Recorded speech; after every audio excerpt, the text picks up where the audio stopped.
Hi guys and girls, I'm Obsidian Ant and this is Elite Dangerous. Now I'm out here on my quest to gather enough credits to buy, finally, the Advanced Discovery Scanner, which I've actually been after for quite a while now. As you can see, I've been attempting to do that through combat via collecting the various bounties these guys leave behind. They do tend to rack up pretty fast, even if some of the ships don't give too high a value. But I do need quite a large sum of money. The Advanced Discovery Scanner is actually 1.5 million credits. I'm still quite away from being able to afford that at the moment. But a little bit more of this and hopefully it shouldn't be too much longer.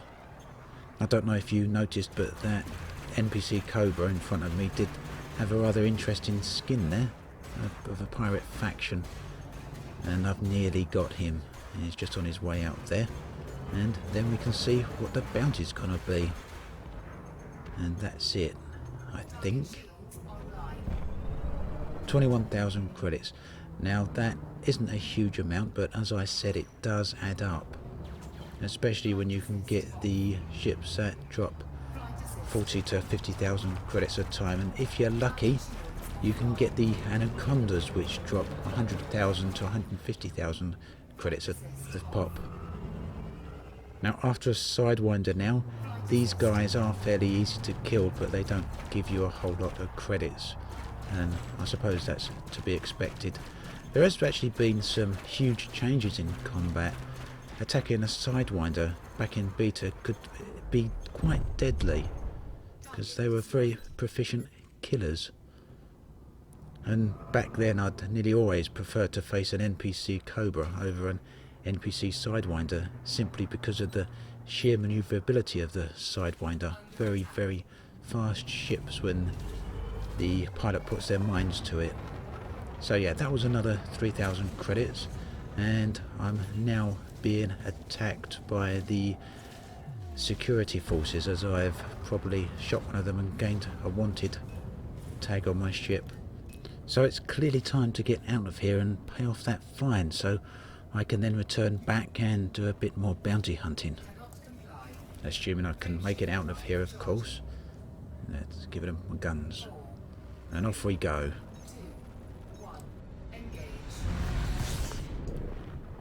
Well, making money in the combat zones was never to actually be.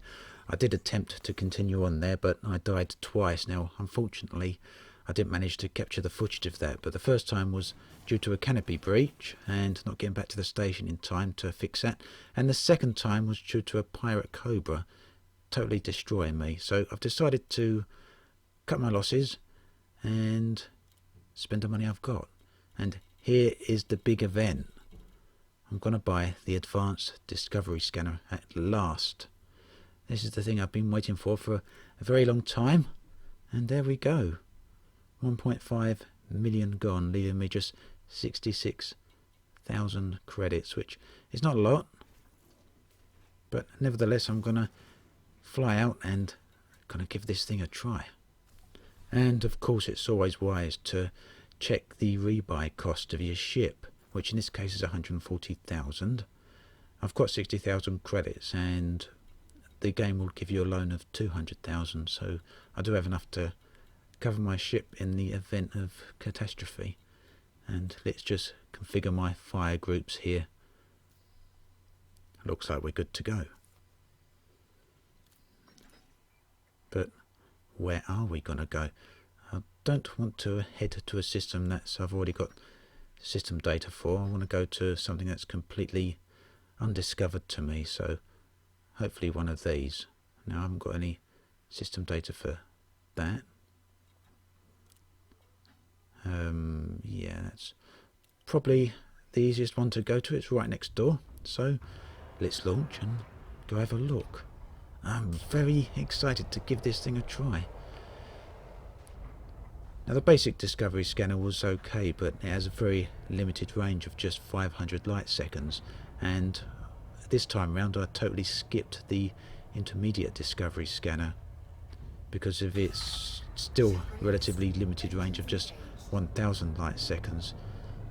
I've been really keen to try the Advanced Discovery Scanner for its unique ability to uncover every single planetary body in a system, or in the system that you're in.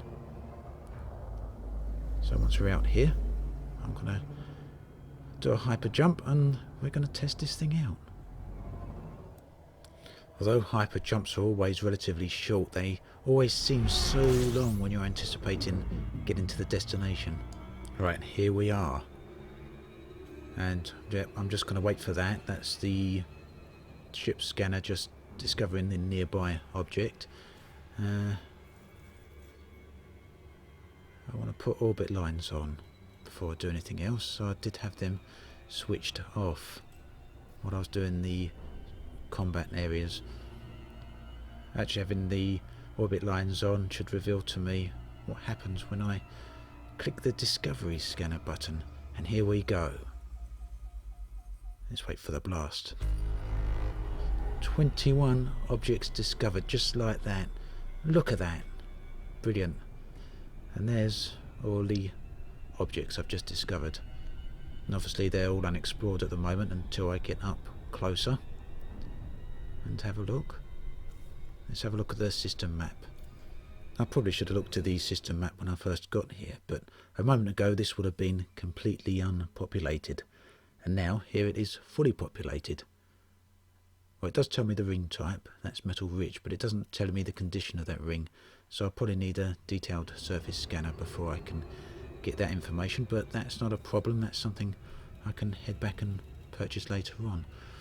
I really want to jump to another system and try that out again. It's really great. Let's have a look here then. We want another unexplored system, so that one there is no good to me. It's actually where I just come from. What we've got here,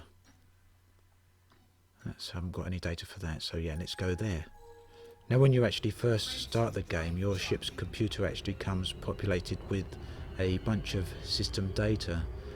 There's nothing indicating which systems actually are populated, but if you have a look around the galaxy map on the first time you launch the game, you will see that you've got a bunch of data for random systems scattered all across the place. So I always need to check there before I do make a jump, because you can't assume it's all unknown to you. I'm not expecting these scans, or the data from these scans, to be able to sell for too much yet. You need to travel a fair few light years away from where you scanned to get the value of those systems. And on top of that, it's better to have some detailed scans as well. But here we go again. And 29 new objects discovered. Brilliant. I was just wondering why my fuel scoop wasn't working there. You may have noticed I passed close to the sun twice. It was because I'd disabled it during the combat to make my ship a little bit more energy efficient. I want to have a look at that system map again. Let's see what we've got. So a few gas giants here, so that would be a good opportunity for mining. Oh, a load of gas giants actually. This could be a very worthwhile system. Good stuff. I do like this scanner. So scanning is all well and good, but it doesn't pay the bills, and I'm going to want to upgrade my jump drive before I get back to fully exploring out in the depths of space again. At the moment I'm limited to close to 18 light years, and I know a Cobra can get more or less 25 light years with the best jump drive, maybe just short of that. So I'm going to sell my combat equipment because I don't need that now, and I'm going to buy some cargo racks and do a bit of trading.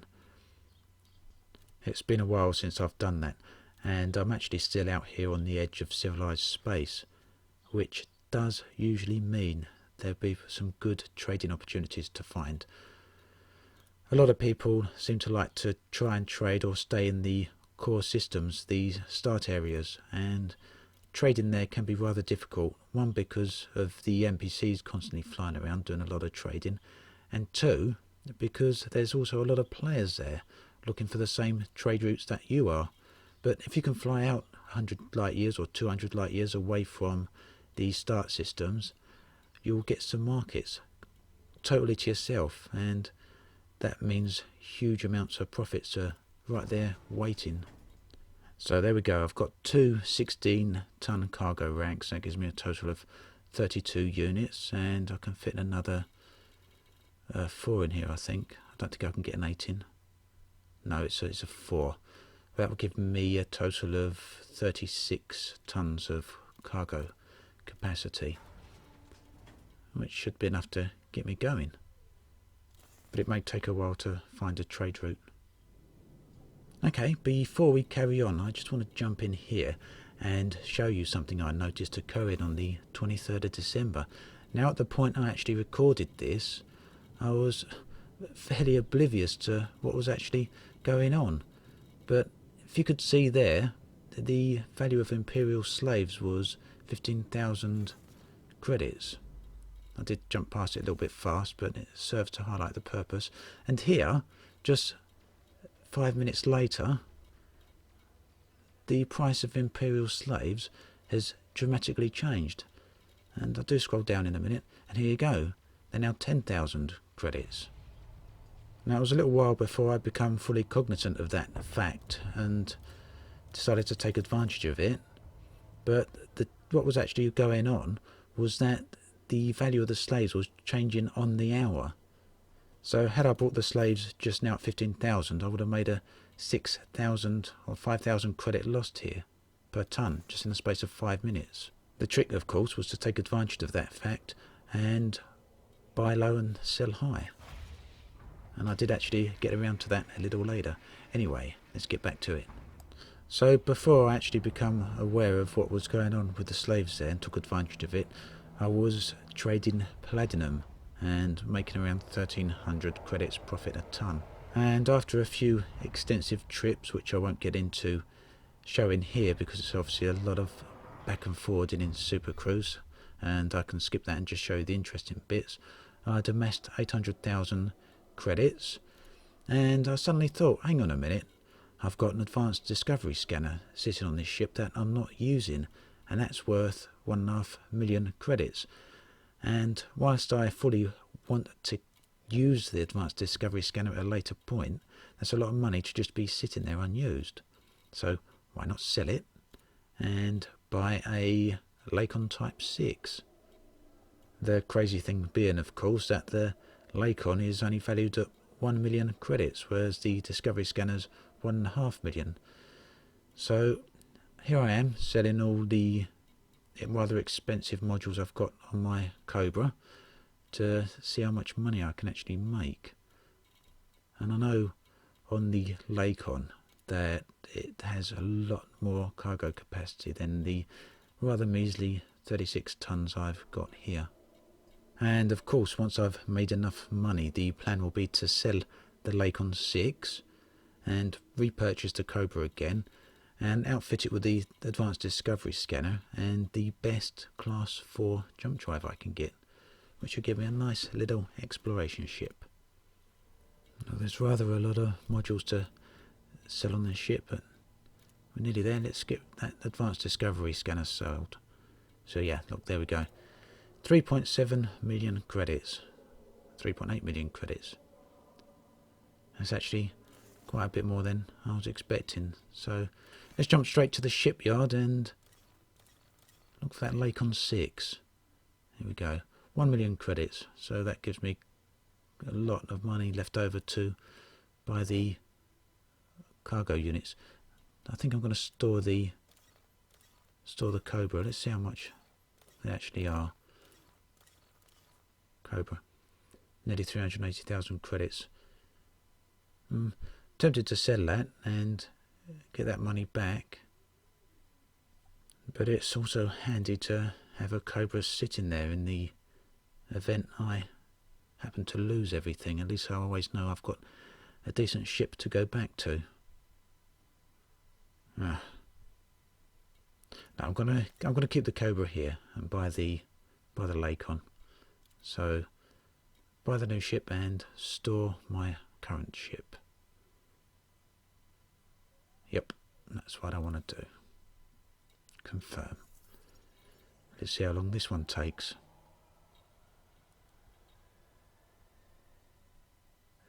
Come on.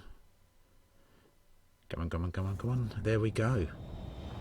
It's been a while since I've been in anything bigger than a Cobra.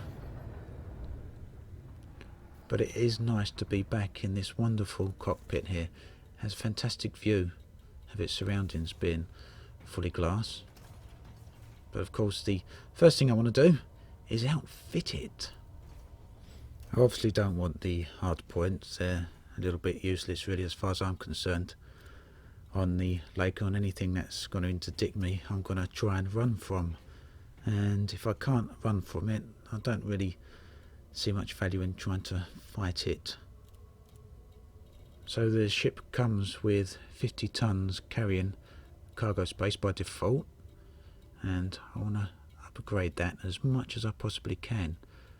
I'm pretty sure I can fit some 32 ton cargo modules to this, which should be here somewhere. No idea how much they actually cost. Oh, there we go. 111,000 credits. Okay, and I want another one of them. That should bump me up significantly on the cargo carrying. If I can carry enough cargo, I should be able to amass the cash I need in a relatively short amount of time. And there we go, another 32 tons of cargo.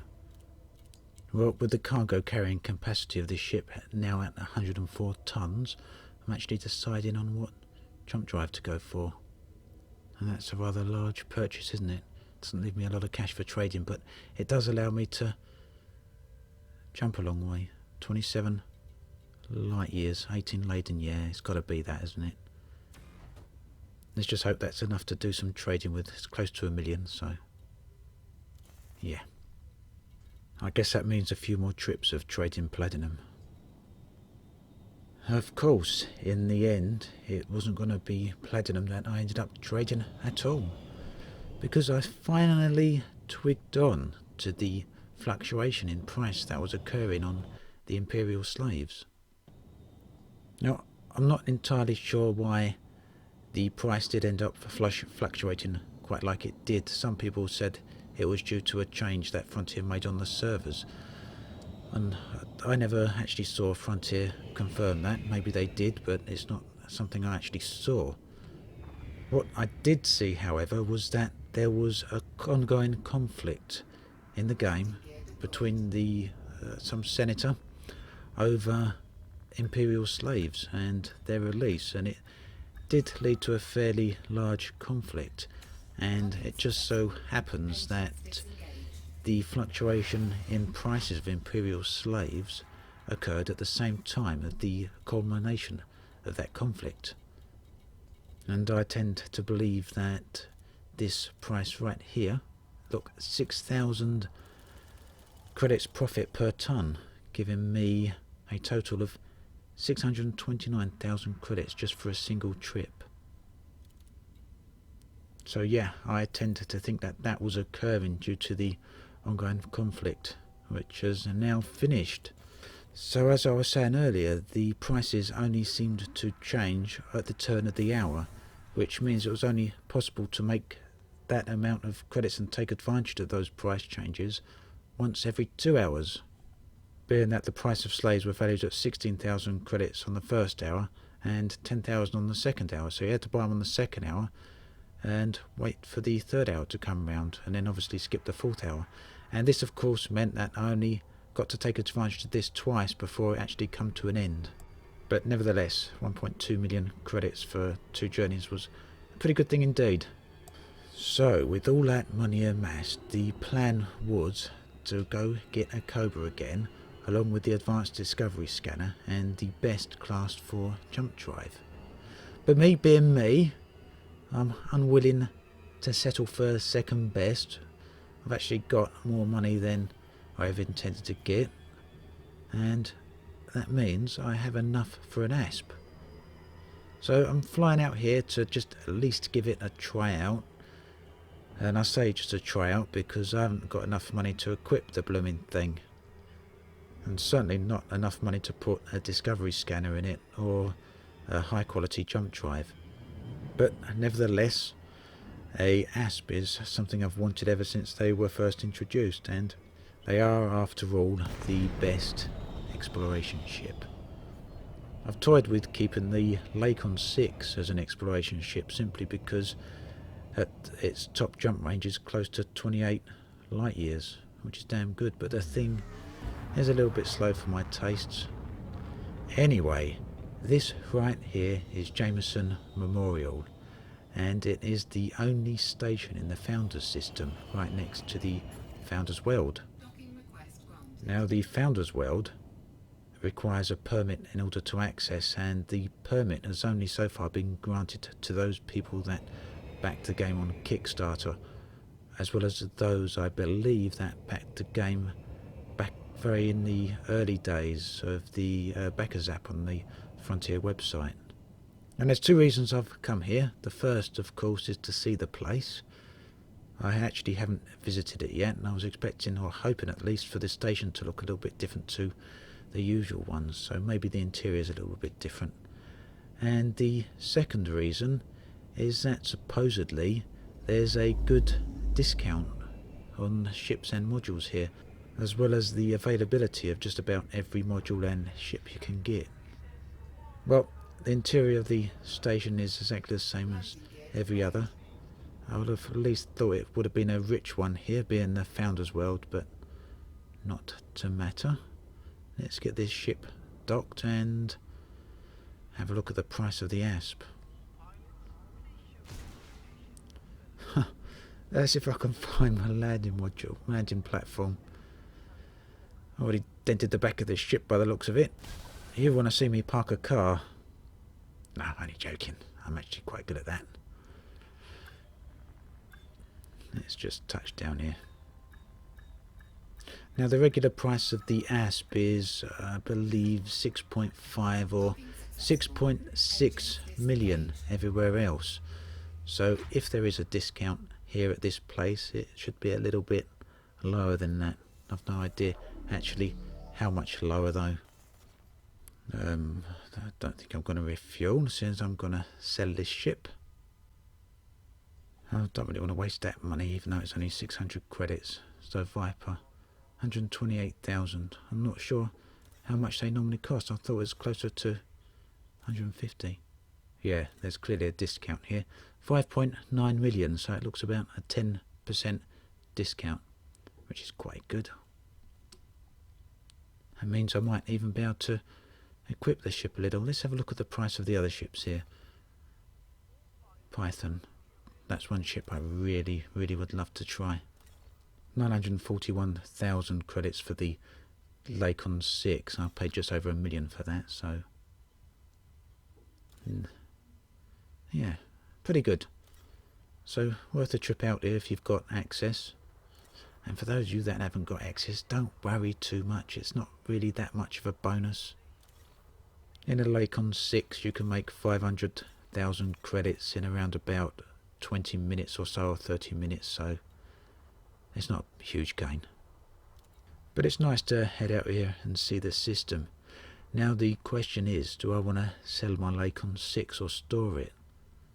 I'm really not sure if I intend on keeping the Asp, mainly because I know I haven't got enough money to keep it, and also because the Lakon has more or less got the same jump range anyway. But as I said, I wanted to get out here and test the thing. Now that didn't seem to work, did it? So I've still got my credits. Yeah, I've still got my credits. Maybe it's because the ship needed a repair. Let's try that again. A little bit strange, but perhaps I couldn't store the ship whilst it was damaged. So buy a new ship and store your current ship. Confirm. Stand by. And it's still not worked, has it? Nope, that's a Lakon 6 still. Looks like I may have to log off and log back in again. Right, let's try that again. Third time lucky. Eagle Asp. There we go. Purchase. Yes, I definitely want to purchase the ship and store my old ship. Oh, this looks a little bit better. I hope. Or is it? Yes, there we go. And that's a lovely looking cockpit. Very nice. It actually looks even more spacious than the Lakon 6. Fantastic viewing. Now that's exactly what you want from an exploration ship. There's so many things to look out and see when you're in the depth of space, especially when you're in the nebula and the depths of the asteroid belts. You can see almost all around your ship. The only thing that would have been a little bit nicer is to be able to look through the flooring as you can with the Lakon 9. But this is great. I can't wait to see that in the Oculus Rift. In fact, I'll probably do a walking around the cockpit video as I did with the Cobra. Oh, I'm very, very much looking forward to flying this thing. Certainly been the ship I've really been aiming to get. Wish those things would go down faster. Come on, I want to launch. Ship released. Engines engaged. Oh, listen to that. Oh, that engine is fantastic. Listen to it.